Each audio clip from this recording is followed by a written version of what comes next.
구약 성경 예레미야서 25장 30절에서 38절까지 말씀입니다.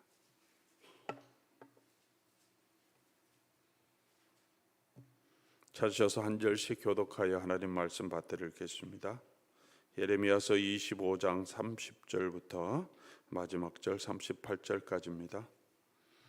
그러므로 너는 그들에게 이 모든 말로 예언하여 이르기를 여호와께서 높은 데서 포효하시고 그의 거룩한 초소에서 소리를 내시며 그의 초장을 향하여 그에게 크게 부르시고 세상 모든 주민에 대하여 포도 밟는 자 같이 흥겹게 노래하시리라.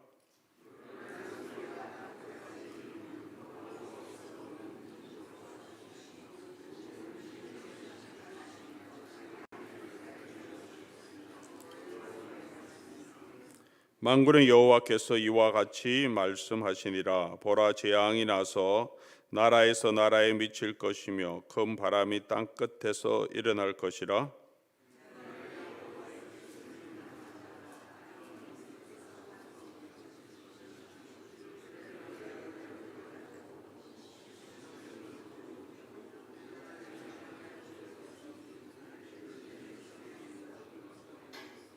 너희 목자들아 외쳐 애곡하라. 너희 양떼의 인도자들아 잿더미에서 뒹굴라. 이는 너희가 도살당할 날과 흩음을 당할 기한이 찼음인즉 너희가 그 귀한 그릇이 떨어짐같이 될 것이라.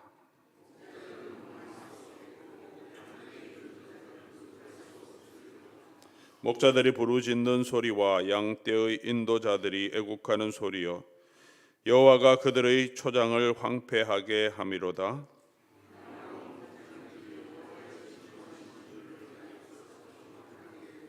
같이 읽겠습니다. 그가 젊은 사자같이 그 굴에서 나오셨으니 그 호통치는 분의 분노와 그의 극렬한 진노로 말미암아 그들의 땅이 폐허가 되리로다 하시니라. 아멘.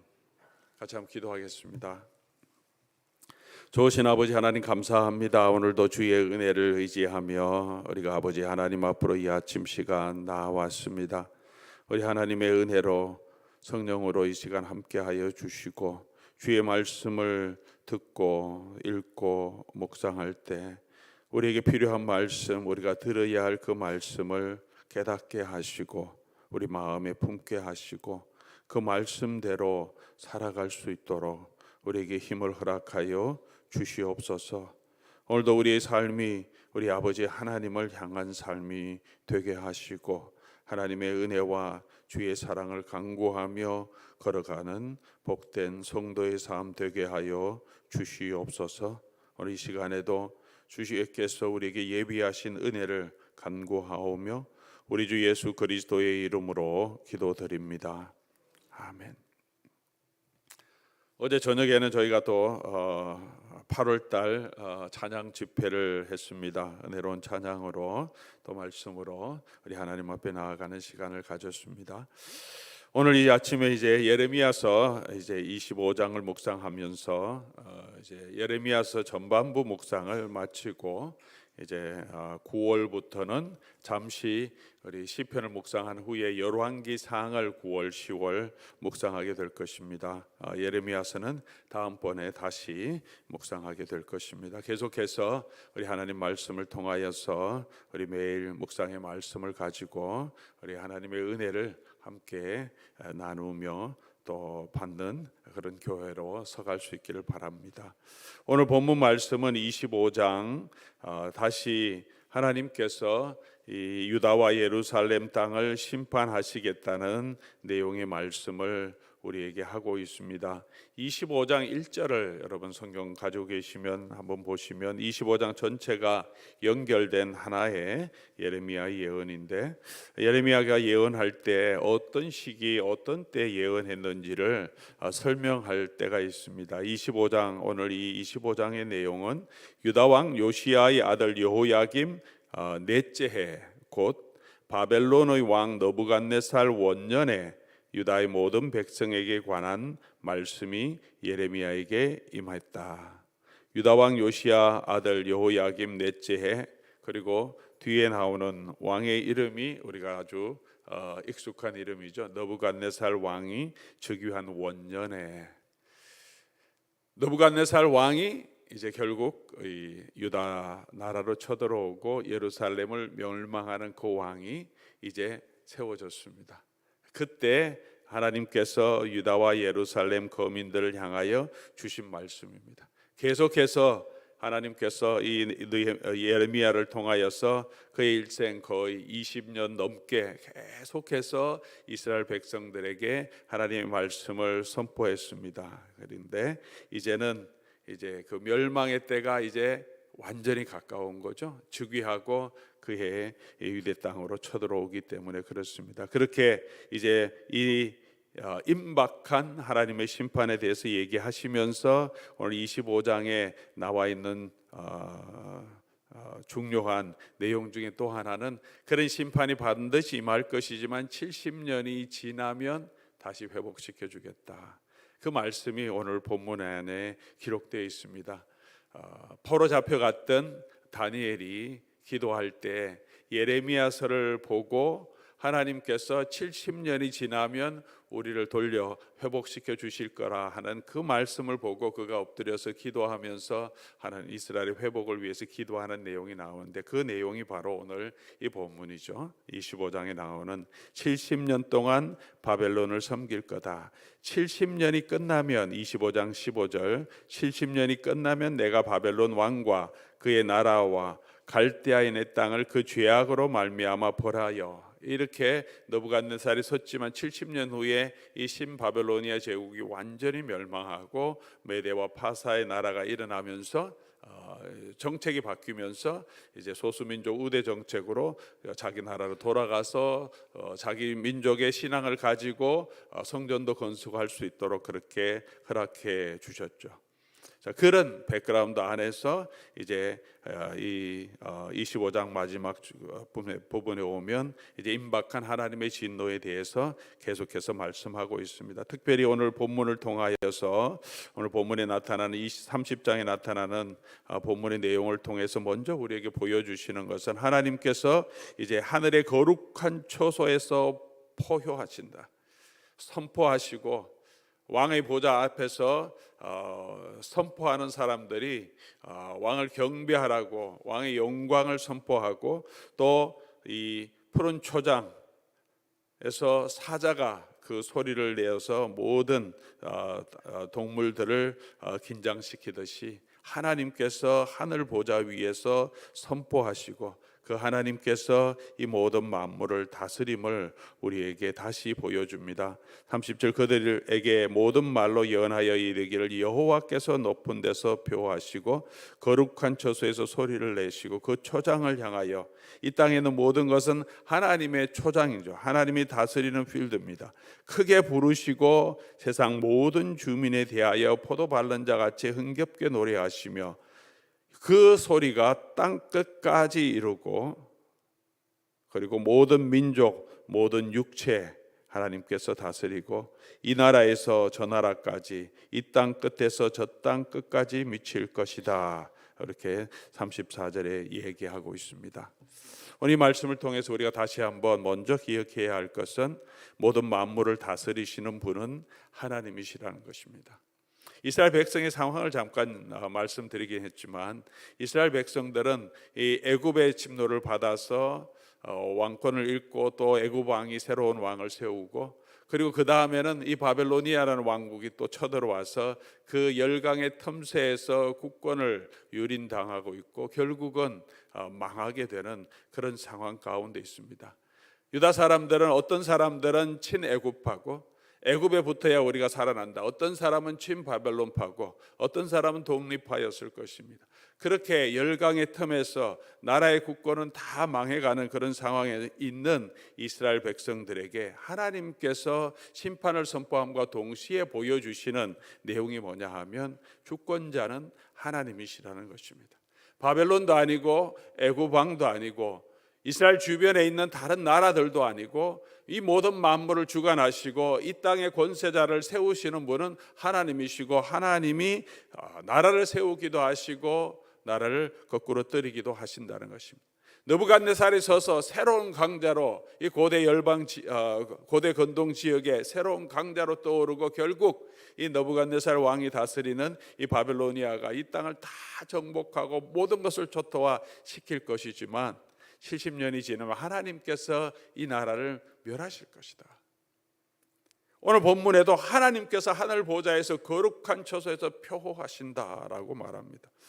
오늘 우리가 이 땅을 바라보고 우리가 이 세상을 살아볼 때도 세상에 권력자들이 많습니다. 나라도 있고 국가도 있고 세상을 움직이는 것은 사람들의 손에 있고 세상의 권력가의 손에 있고 돈 많은 사람들에 있고 이 세상을 주관하는 나라 가운데 있고 그들의 주권자 가운데 있는 것 같지만 그런 것이 아니라 하나님의 백성들은 너무나 연약하고 아무 힘도 없는 것 같지만 하나님이 이 모든 땅 이 끝에서 저 끝까지 다스리시는 분은 하나님이시고 하나님이 주권자이심을 우리에게 보여줍니다. 하나님 우리를 심판하실지라도 우리는 하나님이 그 주권자임을 믿고 하나님을 의지해야 합니다. 이스라엘 백성들은 여전히 그 하나님을 의지하지 않고 이 세상의 것들을 의지하고 세상의 나라를 의지하고 세상에 힘 있는 그 나라를 바라보고 하나님이 아닌 다른 것으로 스스로 자기의 구원의 길을 물뚝이 터진 웅덩이 같은 그런 것들을 스스로 파고 있다고 말씀하고 있지 않습니까? 사랑하는 교우 여러분, 우리의 눈으로는 보기에는 세상에 강한 사람이 많지만 보이지 않는 하나님께서 이 모든 만물을 창조하시고 지금도 여전히 다스리고 계심을 우리가 믿고 나의 도움이 어디서 올까? 나의 도움이 천지를 지으신 여호와에게서로다 고백한 것처럼 우리 모든 삶 가운데서 다시 우리 천지를 지으시고 하늘 보좌에서 다스리시는 그 하나님을 의지하고 그 하나님께 나아가는 저와 여러분 될 수 있기를 바랍니다. 목마른 사슴이 시냇물을 찾기에 갈급함 같이 오늘 우리가 찾아야 할 것은 다시 여호와 하나님이시고 내가 산을 향하여 눈을 들리라 나의 도움이 어디서 올꼬 나의 도움이 천지를 지으신 여호와에게서로다 고백한 이 시편 기자처럼 오늘 우리들도 그 도우시는 그 하나님을 바라보고 여전히 하나님이 통치하심을 바라보고 그 하나님께로 나아가는 저와 여러분 될 수 있기를 바랍니다. 슬픈 것은 오늘 본문은 그 하나님의 심판이 하나님의 은혜와 하나님의 사랑이 이 백성에게 임하는 것이 아니라 그 하나님의 주권을 무시하고 자기 뜻대로 살고 우상을 섬기며 자기 욕심을 채우려고 하는 이 백성에게 임하신다는 것입니다. 그리고 그 날이 반드시 임할 것이라고 말하고 있습니다. 오늘 본문의 34절 말씀 보면 너희 목자들아 외쳐 애곡하라 너희 양떼 인도자들아 잿더미에서 뒹굴라 이는 너희가 도살당할 날과 흩음을 당할 기한이 찼음인즉 너희가 귀한 그릇이 떨어짐같이 될 것입니다. 기한이 찼으므로 이스라엘 목자들에게 하나님이 다스리는 그 이스라엘 땅 유다 땅을 하나님의 목장이라고 표현하고 그 지도자들을 목자라고 표현하는데 애곡하라. 왜냐하면 때가 찼다는 거죠. 그동안 23년 넘도록 예레미야가 계속 예언했습니다. 이제 심판의 때가 온다. 심판의 때가 온다. 회개하라. 하나님께로 돌아오라. 계속해서 말했습니다. 듣지 않았습니다. 그러나 그 때가 이제 찼다라고 말합니다. 왜 찼습니까? 이제 느부갓네살이 즉위하고 그의 군대가 이제 곧 쳐들어올 것이기 때문입니다. 그 때는 반드시 임한다는 것입니다. 지금도 주의 날이 임할 것입니다. 저와 여러분에게도 주의 날이 임할 것입니다. 사도들은 그 때를 알지 못한다라고 말합니다. 예수님도 그렇게 말씀하십니다. 그러나 도적같이 아무도 알지 못할 때에 주께서 다시 오실 것이라고 말하고 다시 오실 그때의 모든 만물을 심판하게 될 것이라고 말합니다. 예수님은 계속해서 내가 다시 인자가 다시 올 그때를 그의 백성들 교회에게 준비하라고 말씀하십니다. 준비하는 자가 지혜로운 자다. 그 때와 그 시를 알지 못하지만 준비하고 있으라. 그러나 때가 되면 오신다는 거죠. 때가 되니까 느부갓네살이 즉위하게 되고 하나님이 느부갓네살을 세우고 바벨론을 통해서 이스라엘을 심판하는 도구로 사용하셨듯이 때가 되니까 70년이 차니까 하나님께서 다시 이 바벨로니아를 멸망시키시고 하루아침에 멸망시키시고 메데파사를 세우셔서 이스라엘이 돌아오게 하시고 때가 되니까 하나님께서 그의 아들을 이 땅에 보내주셔서 우리의 모든 죄를 다시 용서해 주시고 속량해 주시고 다시 하나님의 은혜의 자리로 나올 수 있는 길을 허락해 주셨습니다. 때가 되니까 예수님께서 약속하신 그 성령을 교회에 부어 주셨습니다. 때가 되면 예수님께서 다시 오실 것이고 예수님이 다시 오실 그때 하나님께서 이 땅을 모두 심판하실 것입니다. 그러므로 우리가 그 때를 바라보고 지금도 두렵고 떨림으로 우리의 구원을 이루어 가야 합니다. 사도 바울도 복음을 전한 후에 자기가 버림이 되지 않기 위해서 자기 몸을 쳐서 복종시키면서 자기가 하나님의 말씀을 더 붙들려고 노력했다, 그렇게 말합니다. 사도 바울은 신앙의 삶을 이야기할 때 언제나 전쟁하는 사람, 운동장에서 경주하는 사람, 그렇게 싸움으로 표시하고 달려간다라고 표현합니다. 우리 신앙 그냥 천천히 하이킹 하듯이 그냥 여유롭게 갈 수 있는 그런 삶이 아닙니다. 계속해서 이 세상의 물결이 우리를 하나님으로부터 떠나게 하고 두렵게 하고 우리의 연약한 육체가 걸림돌이 되게 하고 우리가 힘써 노력하지 않으면 이 세상의 흐름에 실려 버릴 수밖에 없는 삶이라고 얘기합니다. 달려가야 합니다. 뒤에 있는 것은 잊어버리고 오직 앞에 있는 것을 바라보며 우리가 노력해서 하나님의 심판을 준비해야 합니다. 그러나 오늘 저와 여러분이 하나님의 심판을 준비하는 방법이 무엇이겠습니까? 우리가 더 거룩하게 살고 더 많은 봉사를 하고 더 많은 섬김을 하고 더 많은 노력을 하면 하나님께서 저와 여러분을 보시고 의롭다, 너는 참 거룩하게 잘 살았다 하시면서 우리를 하나님의 나라로 이끌어 드리겠습니까? 우리의 노력으로 하나님 앞에 설 수 있는 사람, 우리의 선행으로 하나님 앞에 설 수 있는 사람은 아무도 없다고 바울도 그렇게 얘기하지 않습니까? 그럼에도 불구하고 예수 그리스도를 믿음으로만 구원을 얻는다고 하는 바울이 왜 이토록 두렵고 떨림으로 구원을 이루며 자기 몸을 쳐서 복종시키면서도 거룩함에 이를 수 있도록, 경건에 이를 수 있도록 하나님 말씀을 붙들고 살아가는 그 일에 이토록 했습니까? 믿음으로 구원을 얻는데 자기 노력으로 구원이 얻는 것이 아니라고 사도 바울이 그렇게 얘기했는데 왜 그는 이토록 열심히 하나님이 오실 그날을 소망하면서 준비하고 있습니까? 우리가 오해를 하는 것이 있습니다. 믿음으로만 구원을 얻는다고 하는 것은 믿음의 반대는 행위가 아닙니다. 믿음의 반대는 행위가 아니고 아무 행위 없이 우리가 구원을 얻는다, 그런 말이 아닙니다. 믿음의 반대는 공로입니다. 믿음으로라고 하는 것은 오직 예수 그리스도를 믿는 그 믿음으로 구원을 얻는, 우리의 행위가 우리의 공로가 되는 것이 아니라는 거예요. 그것을 의지해서 구원을 얻는다는 것이 아닙니다. 우리 구원 얻는 것은 오직 예수 그리스도를 믿는 그 믿음으로. 그럼 예수 그리스도를 믿는 그 믿음은 우리에게 있어야 되죠. 회개도 있어야 합니다. 예수 그리스도를 붙들고 살아가는, 예수 그리스도를 의지하는 삶이 믿음입니다. 사도 바울은 그 믿음, 우리 성도의 삶을 믿음의 삶이라고 표현합니다. 예수 그리스도 안에 있는 삶은 믿음의 삶입니다. 내가 그리스도와 함께 십자가에 못 박혔나니 이제 내가 사는 것은 내가 아니고 누가 사는 거죠? 내 안에 예수께서 사는 거죠. 내가 아니라 나는 죽고 내 안에서 예수님이 살 수 있도록 오늘도 나는 죽고 나는 내려놓고 그 예수님을 붙드는 삶이 믿음의 삶이라고. 나는 죽고 예수 그리스도가 내 안에 삶은 삶이라. 그럼 마지막에 뭐라고, 그 갈라디아서 2장 20절에 마지막에 뭐라고 말합니까? 이제 내가 사는 것은 나를 사랑하사 나를 위하여 자기 몸을 버리신 하나님의 아들을 믿는 믿음으로 사는 것이다.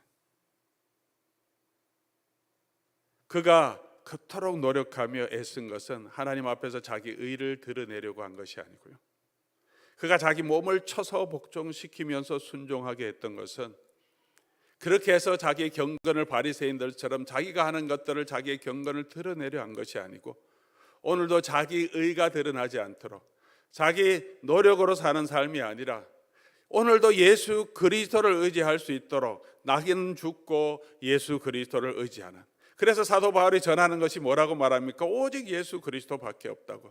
내가 살아도 주를 위해 살고 죽어도 주를 위해 살고, 그는 언제나 어디서나 이 예수 그리스도를 믿는 믿음으로 사는 삶을 살았고, 그 믿음 안에 있는 사람들이 하나님의 마지막 심판대 앞에 있을 때도 그 믿음을 붙들고 사는 사람들이 그 믿음으로 하나님의 구원을 얻게 되는 거죠. 그 믿음이 아니라 저와 여러분이 가지고 있는 어떤 행위와 거룩함, 우리가 했던 어떤 일들, 우리가 했던 종교적인 행위를 의지하는 사람, 자기의 도덕적인 선을 의지하는 사람들은 하나님 앞에서 의롭게 설 자가 아무도 없고, 오직 나는 아무것도 아니고 내가 할 수 있는 것은 아무것도 아닌데 오직 예수 그리스도의 은혜로만 우리가 살아가고, 그 예수 그리스도 안에 있는 사람들, 그 예수 그리스도의 보혈의 능력으로 저와 여러분이 죄 사함 받고 구원을 얻게 된다는 것입니다.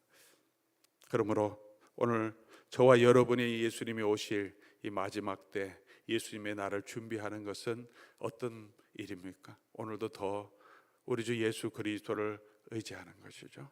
그 길밖에 없습니다. 예수 앞에 나오면 모든 죄 사하고, 힘들고 어렵지만 다시 예수 그리스도를 붙들 때 우리에게 흔들리지 않는 소망을 주신다는 것입니다. 사랑하는 교회 여러분, 오늘도 우리 저와 여러분들이 우리 예수 그리스도를 붙들고 이 예수 그리스도의 은혜 붙들고, 예수 그리스도의 은혜 없이는 오늘 이 심판, 이 예루살렘과 유다의 심판되는 이 심판, 이 저주, 하나님의 진노는 우리에게 떨어질 수밖에 없는 자인데, 예수님께서 이 모든 것을 담당해 주셔서 내가 다시 하나님의 사랑스러운 자녀로 인정받게 되고 하나님의 상속자로 이 땅에 서게 되고, 하나님이 여전히 내게 은혜를 베풀어 주시고 계신다는 이 사실을 알고, 오늘도 주권자 되신 하나님과 우리 구원자 되신 예수님을 바라보며 걸어가는 저와 여러분 될 수 있기를 주의 이름으로 간절히 소원합니다. 주의 날이 가까이 옴을 보면 볼수록 우리가 의지할 것은 예수밖에 없지 않습니까? 오늘도 이 예수님의 은혜 바라보고, 나는 죽고 내 눈으로 보는 것들은 다 내려놓고 우리 믿음의 눈으로 하나님이 그리스도 안에서 우리에게 주실 그 영광을 바라보며 오늘도 믿음 안에 걸어갈 수 있기를 바랍니다. 오늘 말씀 생각하시면서 우리 항상 찬송하고 기도하는 시간 가지면 좋겠습니다. 주의 보좌로 나아갈 때 어떻게 나갈까? 나를 구원하신 주의 십자가, 그것을 믿으며 가네.